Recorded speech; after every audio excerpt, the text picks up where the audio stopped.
A medida que la crisis se acelera, prestamos más atención. Nos llegaron los lamentos de los griegos, los portugueses y los españoles. Nos llega el dolor de las madres de los jóvenes sirios muertos, los suspiros de desesperación de los libios, el aliento cansado de los africanos. Entonces prestamos más atención y vemos que la crisis sigue avanzando y avanzando. Si continuamos analizándola, nos daremos cuenta que las diferentes crisis convergen en una y la misma crisis. Un momento que indiscutiblemente está preparándose para un cambio, y la clave proviene de entender cuál es el cambio que necesitamos y ayudar a lograrlo para que se produzca. Cuando a principios de este nuevo siglo se produjo el atentado del 11 de septiembre de 2001 en Estados Unidos, muchos analizaron las conexiones terroristas y las implicaciones. Otros, más inteligentes, le sumaron a este análisis el planteo de la situación estratégica global, diciendo que se trataba de un cambio en el tablero, un nuevo escenario geopolítico mundial. Por eso, hoy lo podemos identificar como el sistema del 11 de septiembre, porque fue un suceso que definió un escenario donde se establecieron quiénes serían los amigos y los enemigos de las potencias occidentales.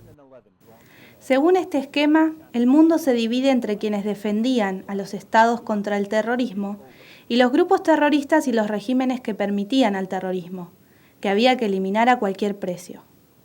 Eso convenció a muchos, principalmente estadounidenses y británicos, a ir a la guerra, una larga guerra en el Medio Oriente, primero en Afganistán y luego en Irak. Este sistema del 11 de septiembre, que avanzó a partir de un ataque en territorio de Estados Unidos, que brindó una excusa para convencer a la opinión pública de la importancia de introducir al país en una guerra en Medio Oriente, tuvo su segunda fase tras el derrocamiento de Gaddafi. Dicho acontecimiento también se puede identificar como un cambio en las movidas geopolíticas estratégicas. Los estadounidenses dejan de tener una causa directa y empiezan a atacar sin ser atacados. Este cambio nos muestra un avance en la estrategia del 11 de septiembre, que el político Lyndon LaRouche denominó 11 de septiembre segunda parte. Este razonamiento consiste en que ahora ya no es necesario un acto de guerra. Estados Unidos ataca porque así les parece conveniente. Esta diferencia es crucial. Los rusos respondieron a esto declarando su doctrina en defensa de la soberanía y en contra de las intervenciones militares. Los chinos los apoyaron. América Latina vaciló. Dado su largo historial de consumir prensa y estándares estadounidenses y británicos, vaciló y sigue vacilando sobre cómo pensar la situación. Con el asesinato del embajador estadounidense en Libia, Christopher Stevens, se evidenció de forma trágica la desestabilización que se creó al matar al jefe de Estado libio. Luego de la intervención occidental, Libia es un país ingobernable y los grupos terroristas trabajan libremente en todo el territorio del Estado. Gaddafi tenía un arsenal de armas importante que ahora está en las manos de los terroristas. Con esta evidencia, muchos pensaron que Estados Unidos se iba a cuestionar sus políticas bélicas. ¿Realmente estamos combatiendo el terrorismo? ¿A quiénes estamos ayudando? Sin embargo, vemos poco de esto en el Congreso y los políticos del país. Hay que destacar el esfuerzo inusitado de políticos importantes, como Lyndon LaRouche, el congresista Walter Jones y algunos otros en Estados Unidos, que día a día tratan de hacer reaccionar a la opinión pública sobre las implicaciones graves de la política que su gobierno está llevando a cabo. Pero un ejemplo muy claro de la falta de verdadera acción en el pueblo estadounidense se dio la semana pasada, cuando Hillary Clinton testificó ante audiencias del Senado y la Cámara Baja por los sucesos de Bengasi. Las respuestas de la secretaria de Estado fueron evasivas y no abordaron la responsabilidad de sus errores tan graves. Y al ser cuestionada sobre las causas del atentado en la embajada y el hecho de que funcionarios del gobierno mintieron y salieron inmediatamente a decir en público que se trató de una manifestación espontánea por un video contra el Islam, la secretaria Hillary Clinton dijo: The fact is, we had 4 dead Americans. Was it because of a protest, or was it because of guys out for a walk one night who decided they'd go kill some Americans? What difference at this point does it make?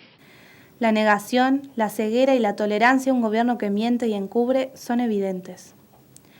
Esta es una de las crisis más grandes que vive la población estadounidense. Una crisis moral que se refleja en sus políticos y sus instituciones, y que los está conduciendo a la autodestrucción. Lo terrible es que ellos definen el destino político de gran parte del mundo. Son el músculo norteamericano que es utilizado por el cerebro del Imperio Británico. El hecho de que el presidente Obama está utilizando su poder para encubrir que el país provee armas y el campo propicio para que los terroristas proliferen, salió a relucir en las audiencias donde testificó Clinton. La intervención militar de las naciones de la OTAN en Libia está desatando una desestabilización que está fuera de control. El caso de la toma de rehenes en Argelia es algo que demuestra este punto. En las audiencias con la secretaria de Estado Clinton, varios senadores plantearon la conexión entre Libia y Argelia. El senador republicano de Idaho, James Risch, preguntó si hubo personas que participaron en el ataque en Benghazi, ahora involucradas en Argelia. Aunque Hillary Clinton argumentó que no podía confirmar esto, al responder otra pregunta del senador Cardin, la secretaria de Estado dijo que las armas salieron de Libia y que ahora están llegando a Siria. No hay duda de que los argelinos tenían armas de Libia. Al-Qaeda en el Magreb Islámico tenía armas de Libia. En la situación de Libia y Argelia podemos ver cómo convergen la crisis política y bélica con la desestabilización creada por una insurgencia terrorista y el apoyo de las potencias occidentales a todo esto. Pero en el caso de Malí, que estuvo en la prensa estas últimas semanas, es incluso más clara la convergencia de los elementos principales de dominación que se están utilizando para saquear a las naciones y continuar con el sistema de poder que domina el mundo desde fines de la Guerra Fría. De acuerdo al informe 2012 del Departamento de Estado de Estados Unidos sobre Malí, en los últimos años, los contrabandistas extranjeros han comenzado a involucrarse en el tráfico de cocaína desde América del Sur a través de Malí hacia Europa Occidental. Malí ha sido identificado con autoridad como uno de los países del oeste de África hasta donde se puede rastrear el tránsito del 80% de la cocaína confiscada en Europa. Las drogas se dirigen a la costa del Mediterráneo. Una ruta popular es la ruta que conduce a los enclaves españoles de Ceuta y Melilla.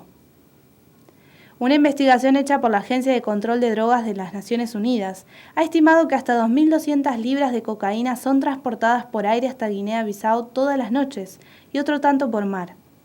Alrededor de 50 narcotraficantes colombianos tienen sede en Guinea-Bissau, controlando el tráfico de cocaína y sobornando a los políticos y militares a protegerlos, según lo documenta esta investigación. Drogas, terrorismo y desestabilización social son factores que se fueron dando en un campo propicio para ello. Como lo explica el director del Servicio de Control de Drogas de Rusia, Víctor Ivanov, la droga es un problema de seguridad global que abarca sobre todo la organización de la sociedad, es decir, la economía. Ivanov concedió una entrevista a RT donde explicó que el tráfico de drogas alimenta el sistema económico financiarizado. Pidió no pensar en las drogas como un simple problema de salud de los consumidores o la delincuencia en y por sí mismos, sino como consecuencias de un sistema económico que se beneficia a través del modo de producción que impone el tráfico de droga. Para Ivanov, primero que nada se tienen que abordar los efectos, y eso implica saber quién se beneficia con la economía de producción, distribución y consumo de drogas, a lo cual declaró que el principal beneficiario del narcotráfico es el sistema financiero. El sistema financiero y bancario internacional carece de fuentes de liquidez para saldar sus grandes deudas especulativas, y las drogas le proveen una fuente muy grande. Esto es parte de otra de las crisis que se evidencian cada vez más, la crisis del sistema financiero internacional, y el hecho de que los más grandes bancos están involucrados en todo tipo de operaciones oscuras y lavado de dinero, como lo mostró la investigación sobre el HSBC, el Royal Bank of Scotland, el Banco Riggs de Inglaterra, entre otros. Esto también se discutió la semana pasada, cuando en la prensa estadounidense se publicó una investigación sobre Lenny Brewer, un fiscal general del Departamento de Justicia encargado de la división criminal, a raíz de una filtración sobre su próxima renuncia. En la investigación y entrevista que publicó el programa de televisión que titularon Los Intocables sobre el caso de Brewer, sale a la luz que el Departamento de Justicia de Obama no está denunciando a ninguna institución financiera o personaje de Wall Street. Y el mismo Brewer se defiende diciendo que él no quiere hacer esto porque no pretende afectar la economía. Este es el mismo personaje que encubrió el caso Rápido y Furioso para Obama, el cual permitió entregar armas a los narcotraficantes en México.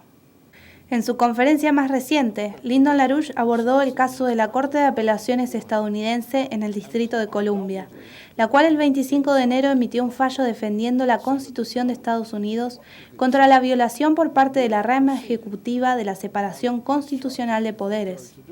En su fallo, los jueces dicen que el presidente Obama violó la Constitución al nombrar cargos, alegando receso del Senado, mientras el Senado se encontraba de hecho en sesión.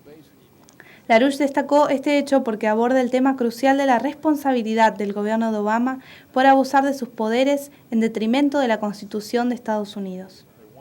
Este principio constitucional involucraría directamente los hechos más graves de los abusos del gobierno de Obama, como el bombardeo en Libia, los asesinatos con aviones dron, el ocultamiento de información sobre los hechos del 11 de septiembre de 2001 y 2012, y el encubrimiento de Wall Street y todos sus otros crímenes. LaRouche identificó esto como un paso hacia la solución. El desafío que le plantea Obama el fallo de la Corte da justo en el blanco, porque aborda el tema de manera frontal y no de manera cobarde. ¿Tendrá el Poder Judicial la valentía para convertir el caso en un escándalo, como lo hizo con Watergate? Si en Estados Unidos cabe la esperanza, aunque leve, de darle un giro revolucionario a su situación actual, entonces también la situación en los países árabes puede dar el suyo. Las naciones árabes son naciones cuyos pueblos tienen en la historia y en el corazón la grandeza de vivir entre culturas diferentes durante miles de años. Cuando estas naciones vuelvan a reencontrarse con su cultura y desde allí construir el sistema político y económico que defienda la justicia para el pueblo, entonces la idea revolucionaria de la verdadera libertad humana que aún vive y seguirá viviendo en ellos dará sus frutos. Como lo planteó Víctor Ivanov recientemente, él y su equipo realizaron un plan detallado para construir infraestructura estatal y crear millones de trabajos productivos en la región para poder hacerle frente al sistema económico de las drogas, que junto con el terrorismo azotan regiones completas de las naciones árabes y las Américas. Víctor Ivanov expone este plan en cada oportunidad que se le presenta.